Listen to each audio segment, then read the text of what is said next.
आहे आपले great diamond leader, fastest diamond leader ते जितेंद्र धनोरिया सर. एक 2 मिनिटामध्ये, कारण प्रोडक्ट बद्दल तर सांगितलंय, पण अनुभव जो असतो तो अनुभव शेअर करणं फार गरजेचं असतो. बरोबर आहे की नाही?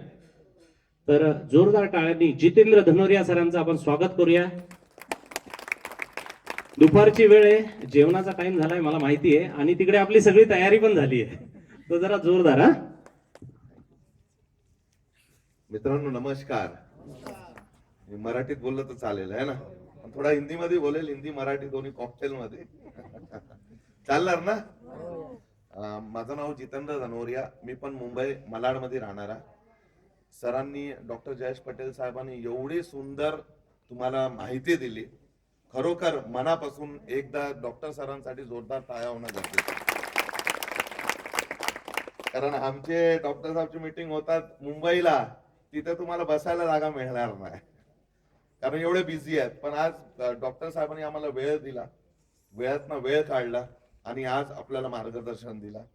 तसेच आज खरोखर खूप चांगला दिवस आहे, कारण आम्ही काम करत होतो नाशिकमध्ये, तर आमच्या लोकांना खूप त्रास होत होता, कारण याचे स्टॉक पॉइंट होते मुंबईला. बरोबर आहे. तर मुंबईवरनं प्रोडक्ट आणा किंवा बँगलोर मधनं प्रोडक्ट आणा. तर आज ज्यांनी एक चांगली भूमिका घेतली असे सातबाई सर, राईट, ज्यांनी स्टॉक पॉइंट घेतला आणि बोलले अरे बोलता आमचे नाशिकचे लोकांना आम्हाला हेल्थी बनवायचं आहे आणि त्यासाठी मी जबाबदारी घेतो, आणि साहेबांनी जबाबदारी घेतली आणि आज तुमच्यासाठी प्रोडक्ट तुम्हाला नाशिक मध्ये अवेलेबल होणार. असे आमचे सातबाई सर यांच्यासाठी जोरदार टाळ्या होणं खूप गरजेचं आहे.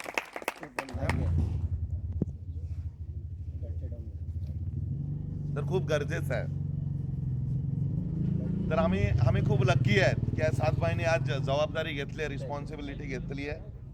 बरोबर आहे. बघा, प्रोडक्ट खूप गरजेचे आहे आणि आम्ही सर्व यूज करतो, आणि आज आम्ही हेल्थी आहे.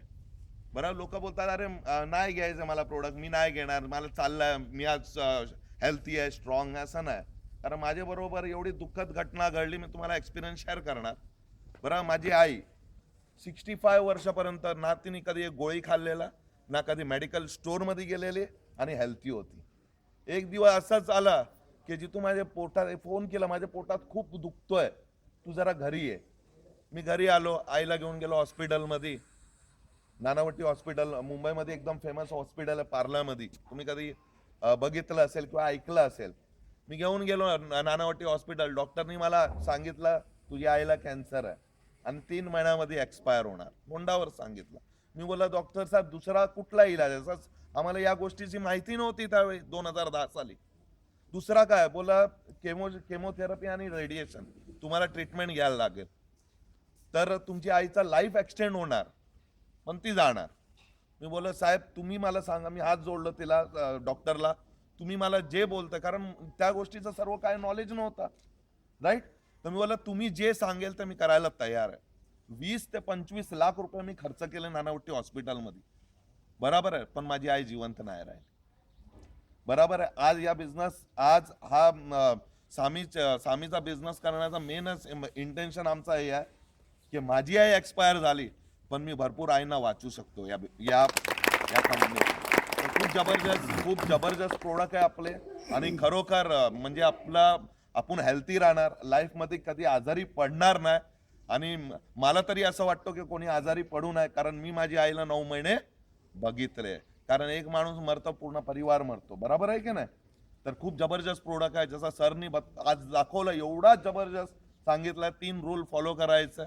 बरोबर आहे. मी तर कायमस्वरूपी फॉलो करणार. बस तुम्ही पण कायमस्वरूपी फॉलो करा, हेल्थी राहा आणि आपल्या फॅमिलीला हेल्थी ठेवा. Wish all the best. जय हिंद, जय स्वामी. थँक्यू.